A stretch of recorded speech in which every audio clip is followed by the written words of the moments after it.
My name's Drew Clayborn. I had an accident 4 years ago today, actually.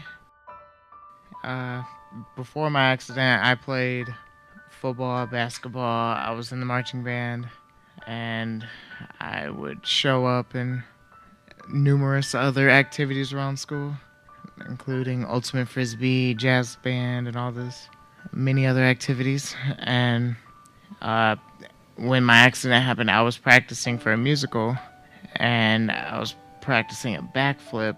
And after school one day, me and a couple of my buddies that were in the musical were waiting at my sister's locker, and we decided to do some backflips. And I did a backflip and broke my neck, and am now paralyzed from the shoulders down. After my accident, I continued to do the marching band and was able to continue with that for the next 2 years. And we won one state the next 2 years and went to nationals and made semis as well. And that was fun.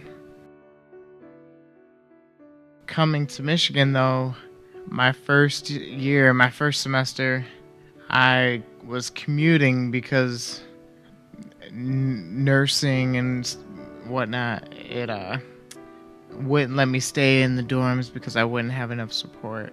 But then by the second semester, about halfway through, I was able to stay in the dorms. But by that time, I didn't really know anyone and didn't really have anyone to talk to. So I didn't really talk to many people. But then this year,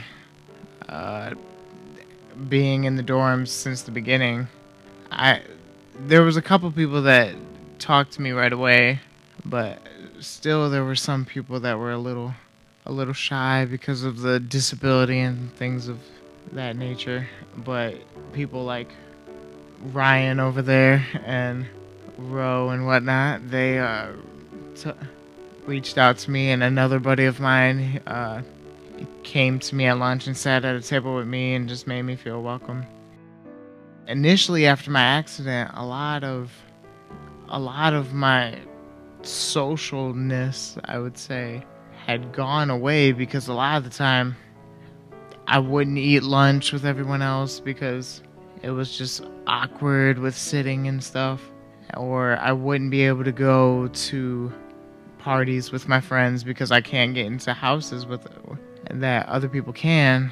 But being here at U of M, being in the dorms, I've been able to meet people that help me get out of my comfort zone and get back to being the person I used to be. And I think a big part of that is the diversity on campus. But as with the campus being so diverse, you can always find people like you, but you can't always find people that are willing to reach out of their comfort zones or out of their cultures to reach out to someone that might be a little different than them.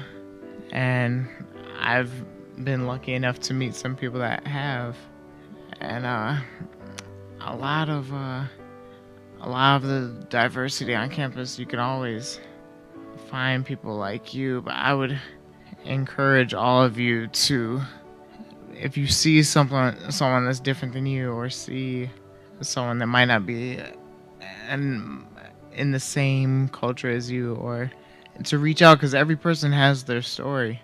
Even there's always the black community, or the white community, or the Jewish community, or the Indian community. You can always find people, even within those communities, that have their own story, that are completely different from each other. And if you reach out, you can always find someone with a very interesting story. And for me, having a spinal cord injury, I can find someone. Every person with a spinal cord injury is very different. For me, I have spasms that might take me out of position as I'm riding along. Other people might not have spasms, but they might have other difficulties that they have to work on. And same with other disabilities. Every disability has its own challenges, but every person is still able to live, still able to go out. And a big thing that was kind of troubling at first when I was on campus was that I took, usually in math classes, when I took Calc 1 and 2, and I found myself in class in group settings having to prove my knowledge and prove that I'm capable of doing everything that everyone else can. I can't take notes like other people or type as fast. So a lot of what I do is mental, and I would find myself in groups having to go even further if we were doing a problem. Do it in my head before they could type it in their calculator just to prove that I could do what we were doing. And it took that to show people that I was capable. And I would encourage people to be more accepting or almost willing to learn what other people's challenges are and see how their mental is still there and see where they're at before judging, before making assumptions. Because every person is different. Every person's might be good at one thing but not good at others. Good at, similar to you, good at things you're good at but not good at others, or the same way you are.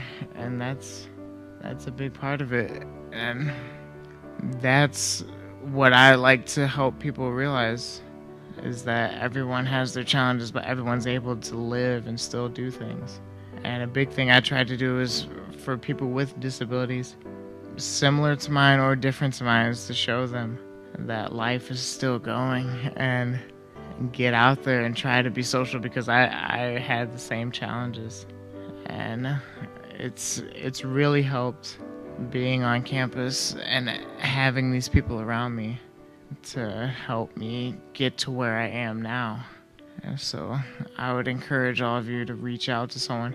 If you're in the cafeteria and you see someone sitting by themselves, go to them, speak to them, find out what their story is, find out what their challenges are and what they are good at and what they're not, and see how they're doing. And you never know how it might change their lives, and for the good, and just get them to see that they can still live.